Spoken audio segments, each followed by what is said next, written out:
Yosh oila qanaqa saqlab qolsa bo'ladi o'zini, oilasini?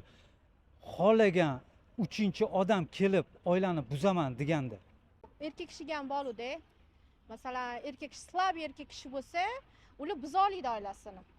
Agar kuchli o'ziga ishongan erkak bo'lsa, uni oilasini hech kim buza olmaydi. Men xo'jayinni hech qachon aralashtirmaganlar. O'zimizning muammomiz o'zimiz hal qilganmiz. Birovning fikri bilan hech qachon qiziqmaganmiz. Shu har doim o'zimiz fikrimiz bilan qolganmiz-da. Sabr. Eng kerakli sabr. Borida ham, yo'g'ida ham har qanaqa vaziyatda sabr bilan yengganmiz-da.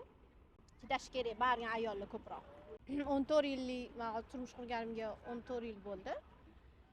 Ko'proq oilam buzilmaganiga men o'zimni sabrimga ancha buzilmagan deb o'ylayman. Agar men besabr bo'lib ko'p narsa chidamaganimda ajrashib ketardim. Uydagi gapni Ko'chaga, ota-onaga hech kim uni anaqa miyasi aytmasa, yashashadi yaxshi oila qurib. Chidam. Ayniqsa ayollarga chidam.